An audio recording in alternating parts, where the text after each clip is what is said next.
We already talked about what engagement is and how to generate engagement in your audience. In this lecture, I will explain to you why engagement is so important when you really want to create a community of people and not just build an audience. Throughout the course, we mentioned engagement, especially in the lecture dedicated to Facebook's EdgeRank. But believe me, having more people seeing your post is definitely not the main reason why you want to engage your audience. Engagement turns users into fans. Someone who is not only satisfied with what you have to offer, but also takes part in the life of the community you have created, will become a brand ambassador. Who is a brand ambassador? Many people think an ambassador is necessarily a celebrity or a politician, but that's not the case. A brand ambassador is whoever spreads your product through word of mouth. And that's by far the most effective promotion you could hope for. Write to get a response. Ask questions. Make people part of your activity, not just your mere audience. The key to engagement creation in the context of an online community is the use of gamification techniques. Gamification is defined as the use of game mechanics and game design techniques in non-game contexts. It's basically the application of typical elements of game playing, such as point scoring, competition with others, rules of play, to other areas of activity. Gamification makes technology more engaging by encouraging users to engage in desired behaviors. This technique can encourage users to perform actions that they ordinarily consider boring, such as completing surveys, shopping, filling out forms, or reading a website. Gamification can improve not just engagement, but also return on income, data quality, timeliness, or learning. Let's look at a couple of awesome examples.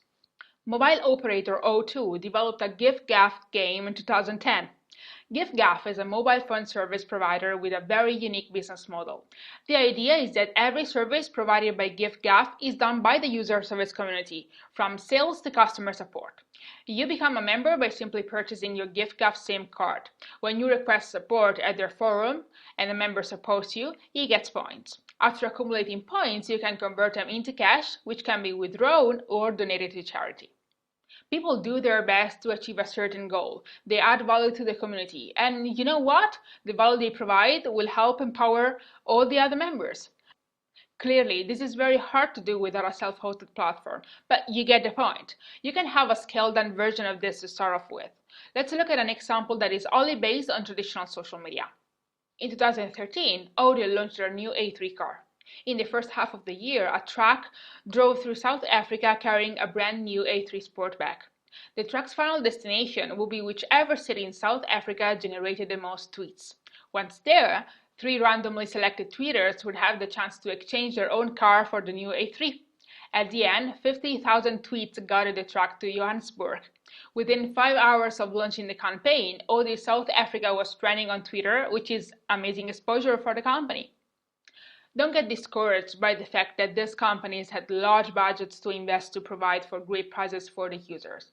Of course, the prize attracted more people to join, but remember that people are not drawn to the monetary value of the prize, but to what the prize means to them. Maybe there is no prize at all, but people might just want to join because they would love to be the winners. For once, just that. Clearly, the action that you require your customers to take should be proportionate to the prize. If you have a low value prize and you ask users to shoot a 15 minutes video of themselves singing 4 Britney Spears covers on the top of Mount Everest, well, the barriers to entry are too high and nobody will join.